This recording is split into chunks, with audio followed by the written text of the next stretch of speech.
Selamat sore. Baiklah, perkenalkan nama saya Anjeli Tasya, NIM 3121100065. Di sini saya akan membuat video pembelajaran yang memberikan gambaran atau deskripsi secara jelas bagaimana proses terjadinya bunyi atau fonem dalam bahasa Indonesia. Dalam video ini berisi penjelasan bagaimana bunyi vokal dan konsonan dihasilkan oleh alat ucap manusia.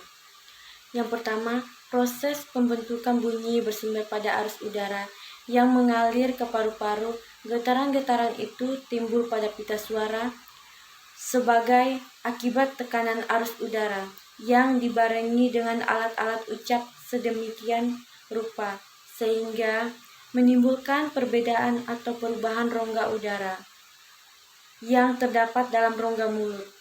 Bunyi dihasilkan dari getaran yang cukup kuat untuk dapat dihantarkan ke alat dengar oleh udara sekitar. Bunyi vokal dibentuk berdasarkan posisi bibir, yaitu yang A, berdasarkan bentuk bibir sewaktu vokal diucapkan. Pertama, vokal bulat, yakni vokal yang diucapkan dengan bentuk bibir bulat, yakni misalnya U, O, dan A. Vokal tak bulat, yakni vokal yang diucapkan dengan bentuk bibir tidak bulat atau terbentang lebar, misalnya I, E. Yang B, pembentukan vokal berdasarkan tinggi rendahnya lidah, yaitu vokal tinggi atau atas yang dibentuk apabila rahang bawah merapat ke rahang atas, I dan U. Vokal media atau tengah yang dibentuk apabila rahang bawah menjauh sedikit dari rahang atas, E dan O. Vokal rendah atau bawah yang dibentuk apabila rahang bawah diundurkan lagi sejauh-jauhnya, A. C. Pembentukan vokal berdasarkan maju mundurnya lidah, yaitu vokal depan, yakni vokal yang dihasilkan oleh gerakan turun naiknya lidah bagian depan seperti I dan E.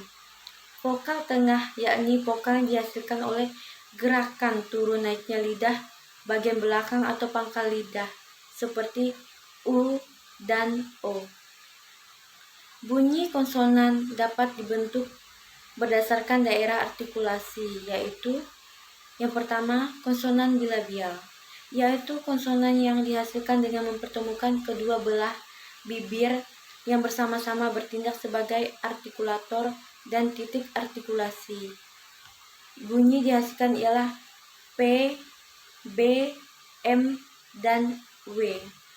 Konsonan labiodental, yaitu konsonan yang dihasilkan dengan mempertemukan gigi atas sebagai titik artikulasi dan bibir bawah sebagai artikulator.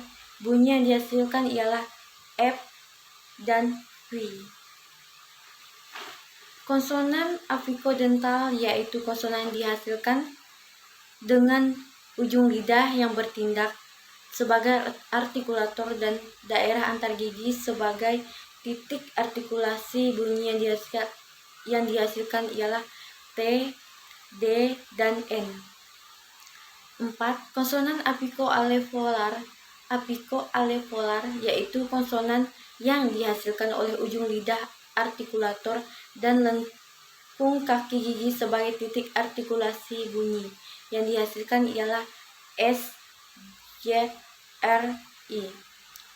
5. Konsonan palatal atau laminopatal, yaitu konsonan yang dihasilkan oleh bagian tengah lidah sebagai artikulator dan langit-langit keras sebagai titik artikulasi. Bunyi yang dihasilkan C, J, S, N, dan Y. 6. Konsonan velar atau dorsovelar, yaitu konsonan yang dihasilkan oleh belakang lidah sebagai artikulator dan langit-langit lembut sebagai artikulasi. Bunyi yang dihasilkan ialah K, G, X, dan N. Konsonan glotal atau hamzah, yaitu konsonan yang dihasilkan dengan posisi pita suara sama sekali merapat sehingga menutup glotis. Konsonan laringgal, yaitu konsonan yang dihasilkan dengan pita suara terbuka lebar sehingga udara ruang keluar digesekkan melalui glotis Bunyi yang dihasilkan ialah H. Baiklah, sekian dari saya. Saya ucapkan terima kasih.